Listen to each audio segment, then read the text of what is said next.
Number 21. Christian Haynes. Christian Haynes, guard at a UCONN. Not exactly a place you turn to for the great guards of the world, but that's where Christian Haynes was. And by all accounts, he stands out because he's a mauler, because he's a bruiser, because he's a big, bad man who plays with a mean streak. He talked about that. Somebody is going to come off the ball and just dominate the defender in front of him. Somebody is going to be able to pass block and put people on the ground. Also, just showed how this athletic they are going on to the second level on screens or in different plays and it's destroying defenders, destroying linebackers, destroying DBs, destroying anybody that's in his way. And just trying to be dominant each play. So you got to love the attitude. You got to love the talk. The tape apparently says a lot of the same stuff, that he is somebody who will be physical, who will have some nastiness, who will want to run the ball and get out ahead of things and knock people over. He's got a great build for a guard with a heavy midsection, so to speak. I don't mean he's a fat guy. I mean he's like an in-shape guy with like a little extra weight right in the middle, which is awesome. He looks like a guard is supposed to look. They also really need to have a good guard, right? I mean, let's be honest.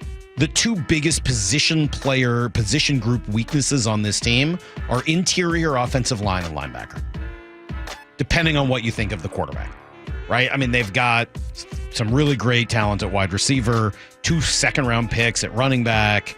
Gotta like what they've done on the tackle spot, at least if Abraham Lucas is healthy, but they brought in Fant to, kind of help with that. You love the defensive line. Should be it might not be elite, but it's a good group. Safety and corner, I mean, they've got the depth there is incredible. It's linebacker and it's interior offensive line. And offensive line can destroy everything else you want to do offensively. I don't care how smart Grubb is. If you don't have the time to do it, it doesn't matter. It will ruin everything. If the holes aren't there, if the protection doesn't hold up, everything else is meaningless.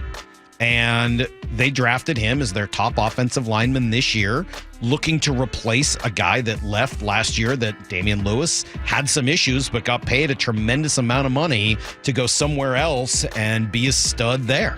So is this guy going to be able to take over at some point and actually show that he's better than Anthony Bradford? Well, right now, he's having trouble getting on the field ahead of a guy named McClendon Curtis, who virtually no one has heard about. Mike McDonald was asked why McClendon Curtis was getting more run. Well, I mean, he knows multiple spots, so if you know what to do, then it's easy to move you around. But, yeah, I think the whole offensive line is – it's always one big puzzle piece, right? You're always trying to find the best 5 and then the backup plan if someone can't go, and making sure you have enough depth so you're not, looking in the middle of the season and you have really no options. So, but he's doing a great job. He's had a great offseason.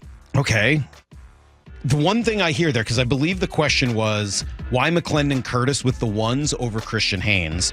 And the first part of the answer there, I haven't learned yet to decode Mike McDonald's, but it sounded like, well, this one guy knows the plays. Right? Yeah. This guy's been here and he knows it. We know what school he went to? McClendon Curtis? Yeah. I don't. Okay. I don't know. I don't know. I will admit just to not always knowing. the way you cringed kind of the UConn thing. I'm wondering if that part of it is like how complicated is he running? I just look, does he know the plays? I don't know. That sort of jumps out to me from Mike McDonald's answer. Now, on the other hand, what is Christian Haynes' game? It's supposed to be all about being physical. So he's doing some good things. I mean, I think Christian's game is when pads are on, when he's moving people and can get into the next level, things like that. So right now, I wouldn't say it's hard to feel the offensive line, pushing the pile or moving the line of scrimmage. So I think that's more his game. So hopefully we see that when pads come on. Come camp time. Yeah, so I'm not going to freak out about the fact that McClendon Curtis has been getting those reps, even if it is taking Christian Haynes a little bit longer to learn, and I don't know if that's the case, but I'm just trying to read between the lines. His game should start to show up once the pads come on. He's a physical dude, and he plays a position that they really need to hit on. It's been, other than the 2 tackles, it's really been a while since the Seahawks have hit on offensive linemen. We know about all the problems they've had at center. Damian Lewis, yes, he got paid elsewhere, but I don't think anybody wanted him back here. Anthony Bradford had his moments last year, but a lot of those moments were overshadowed by some really bad ones. They could really use a hit. And maybe Christian Haynes is going to be that guy. So he is the number 21 most intriguing Seahawk heading into this season.